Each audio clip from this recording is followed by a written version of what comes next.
I was reached out to by PUBG Mobile with an image of this with a request to make an artwork out of fire to represent their new character. Of course, at any opportunity to work with fire, I'm on board. I immediately pictured a mummy fire pit, with the fire pit being the mummy made entirely of steel bandages, which I can weld together. My theory is I create a foam sculpture to wrap it around, right? So that when we've put our steel around it, we can melt and extract the foam to fill the inner cavity with our fire. So there's nothing to it but to do it. Foam and glue and toothpicks to stick it all together, starting off with really rough cut layers of putting everything together so that eventually I can combine it enough to further refine the shape and get the pose that I want.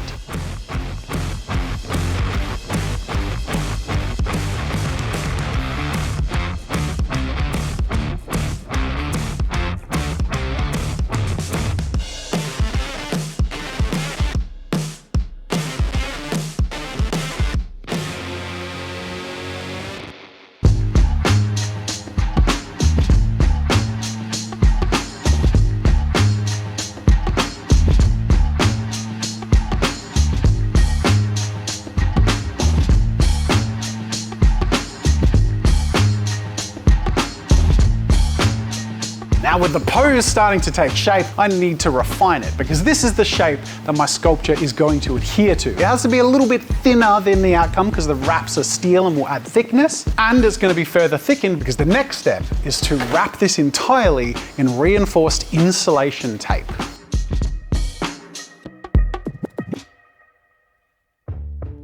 Now you'll notice he is on the slimmer side.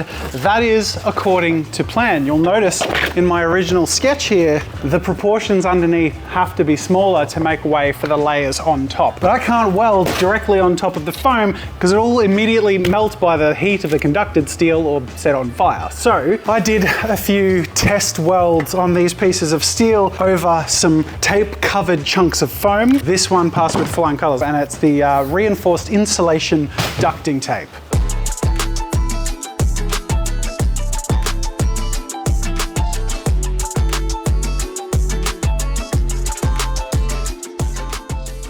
This actually looks really cool for like the foundation phase.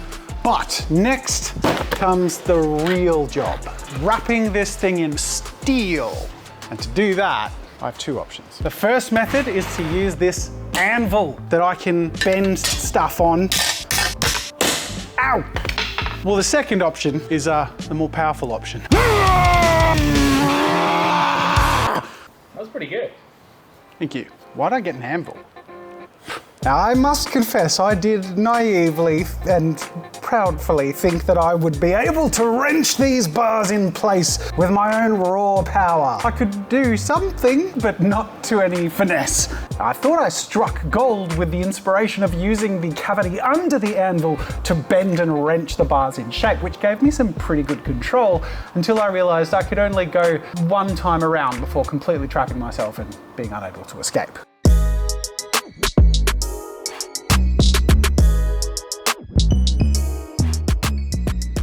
My next piece of inspiration came from using clamps. I could hold the first layer in place, wrench it into a shape specifically around my model, and hopefully continue to do this, wrapping my steel around as one complete bandage and setting it in place with the sticky tape to itself and to the sculpture as I went.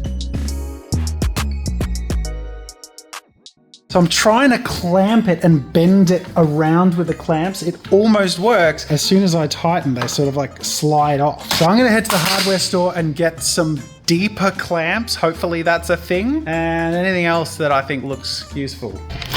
I think I've got what I need.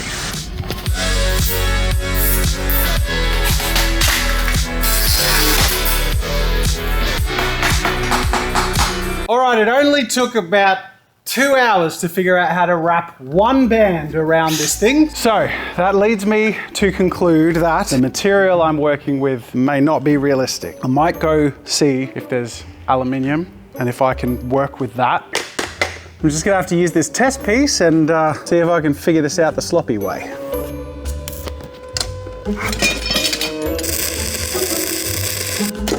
Oh, okay. Turns out You can weld aluminium together with the stick welder I have. It's far more tenuously holding together than the steel was, and the aluminium conducts heat way more than the steel, melting the foam underneath even in areas I wasn't welding. However, it's progress if I can actually shape the aluminium around my sculpture. Will it bend? Oh my God. Well, that's night and day, isn't it?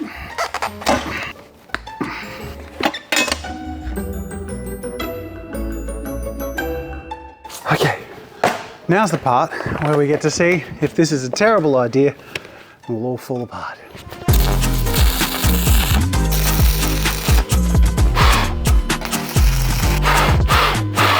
It's something, and it didn't take anywhere near as long or as much effort as the steel one. It's messy as hell, but this whole thing's gonna be burning so you won't notice. So that is progress, I think.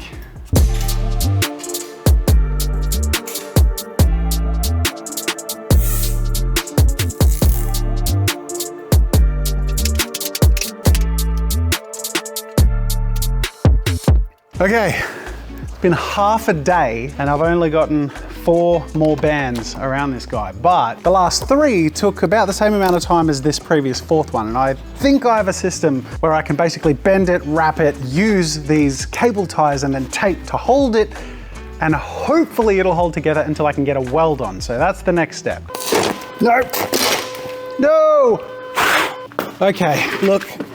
I lost 2 out of 3, but it's still better than the steel one, so I think I've just got to persist. I knew this would be a process of trying things until something started to pick up momentum. And in this case is when I decided not to weld, at least not straight away, but focus instead on getting all the aluminium bands in place and locking them in, that things started to actually move. You notice the first few, I used insulation tape a bit more heavily to sort of stick stuff together, but I did realize this stuff would burn up pretty quick, so I couldn't rely on it structurally. However, I did have these metal cable tie sort of things, which wouldn't melt away like the plastic ones that I use, and of course there's no reason they couldn't just be there to help support the structure all the way to when I burn it.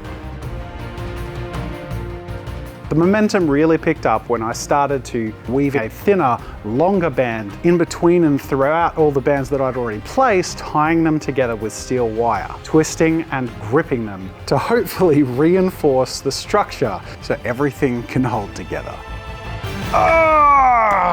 It is the end of day 2 and I am absolutely shattered. I have the torso bands in place. I'm gonna go collapse. All right, change of plans. I had to change out of my clothes because they're drenched in sweat. I was planning to have this done by Friday and film reveals at the end of the day on Friday. It is raining on Friday and I'm setting fire outdoors. So I need to film reveals on Thursday night. And to do that, as much as I would like to rest right now, duty calls. I'm in for a late one.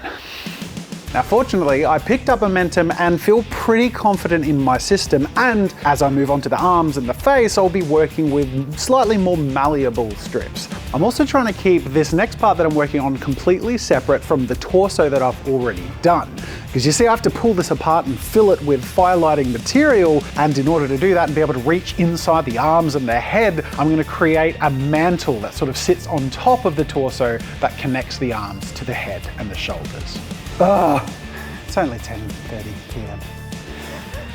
And it's at this point you can also see that I've well and truly given up on snipping the ends of the steel wire that I'm using to hold everything together. I figure I'll come back and clean that up later. I am just really focused at this point on getting the silhouette, shaping it all out, bending all these aluminium strips and trying to put the shape of my mummy together. My goal at this point, especially with the face, is just to create the core framing so I can come back tomorrow with a little bit more finesse. Okay, it is 1:30 in the morning, so not too crazy, but I got another solid 5 hours in on this at the end of the day. Basically to the point where I can come in tomorrow and add in the details, clean him up, empty him out, paint him, and then set him on fire. Oh, I'm in a lot of pain. Good morning. I'm wrecked.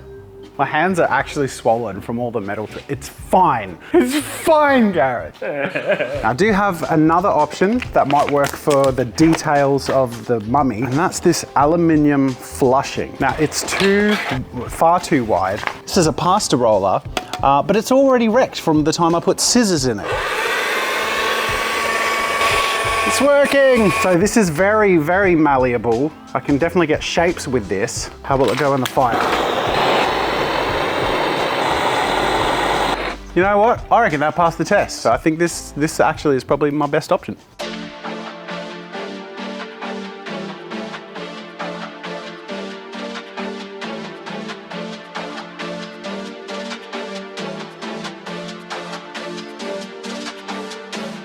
Now my little detail trick seems to work pretty well, this foldable aluminium flashing stuff. And I actually used the original sheets to create fingers that I could layer within themselves and create hand poses, which would have been very difficult and frustrating with anything but this. Then onto the face. This is the main feature of the whole sculpture, and I really want it to look cool and intense.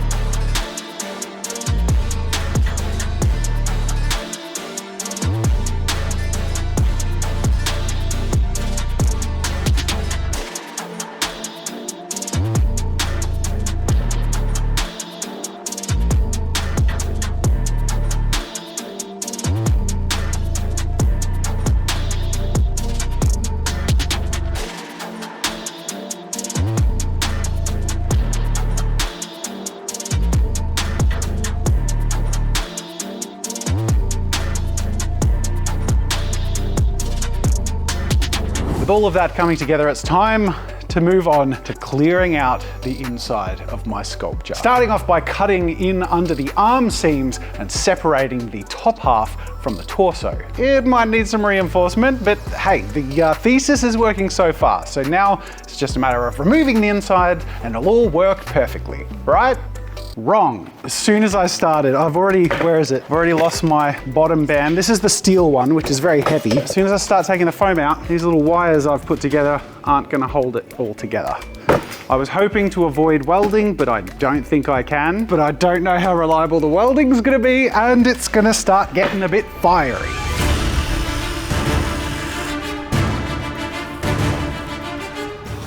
I had to find the fine-tune voltage setting on the welder. The stick of the stick welder is melting faster than the aluminium. So I need to melt the aluminium, I need to massage them in together.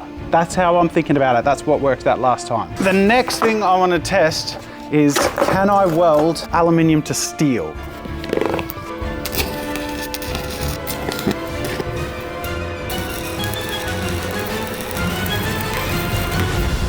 Okay, that is good. That means I can use this steel rod as a support in a few areas, like a corset. All right, let's go. And so the mission began to try and weld aluminium to steel, or just welding aluminium in an unconventional welding approach. Right off the bat, let me just say two things that are absolute facts. One, my welds look like an abomination. Two, it still looks cool in slow motion.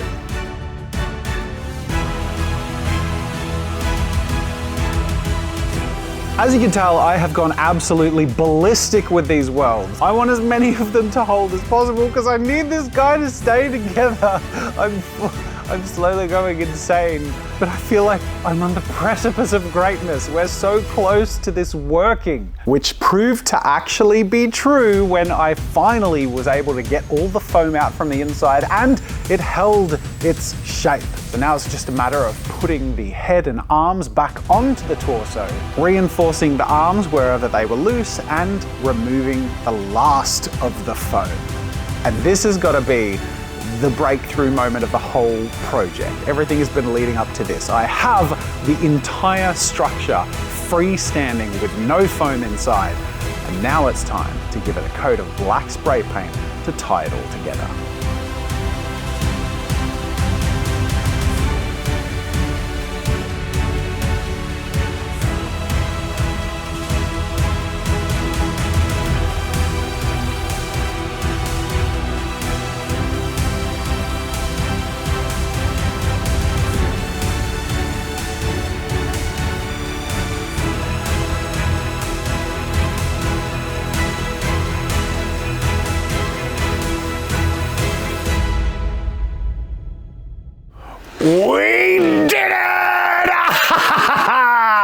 suffered so much to make this happen and it worked.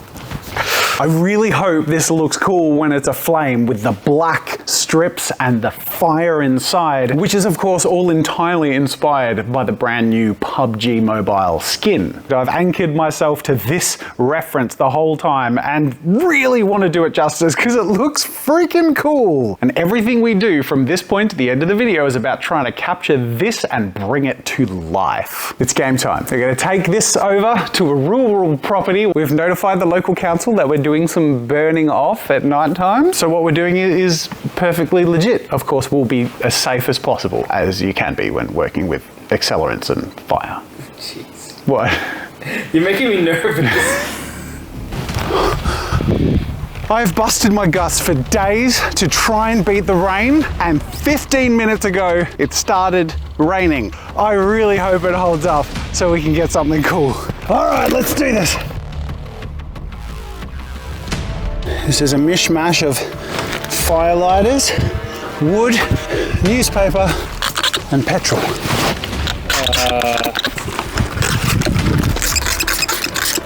Gareth's gonna have to put down the camera for a sec. I'm getting you to do some farm work. It's good to have you back, Gareth. Oh, it's great to be back. I'm having a really good time. Newspaper, petrol. Little juice. Gorgeous. Absolutely gorgeous. He's a nervous boy. There's a nervous energy about you. There's an aura. Just It's diesel.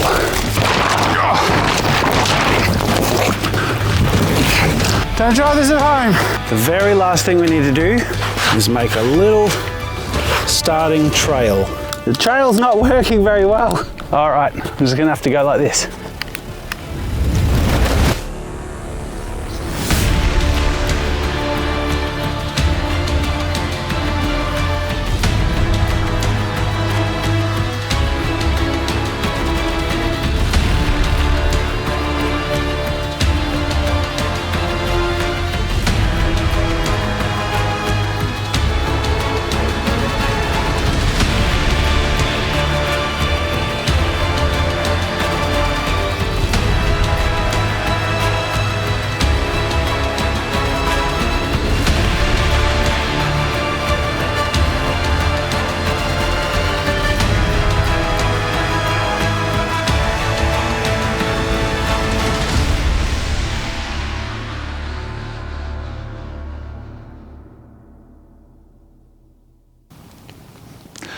I am exhausted, I am tired, and I have fought and worked my ass off to make something spectacular, and I think we did it. I am so happy with the result, even if it was short-lived. But just because my fire mummy is no more doesn't mean you can't keep enjoying the fire mummy, because PUBG Mobile has a brand new fire mummy set that you should check out. The Ancient Blaze reignites. The new PvP Ultimate set, Inferno Fiend, is available until the 31st of August. Plus, the popular Psychophage set is making a comeback. There's also a new PvP upgradable firearm, the Sealed Nether M416. The crate includes an advanced supplies selection pack which lets you choose from 1 to 4 mummy-themed sets and the Sealed Nether M416. And don't worry, the crate won't give any duplicate mythic or ultimate sets until you've collected them all. So if you haven't played PUBG Mobile yet, now's a great time to get into it. And if you're already playing it, you're gonna love the new mummy set. Go check it out. Huge thank you to PUBG Mobile for sponsoring this video. This literally would not have been possible without them. And thank you to you for watching. I hope you've had as much fun with the results as I have. And if you have, please hit like and subscribe. Otherwise, that's it for now. And until next time, well, I'm just gonna stay here because this is cozy as hell. Maybe I should toast marshmallows on the corpse of my mummy. Yeah. Out of context, that sounds really bad.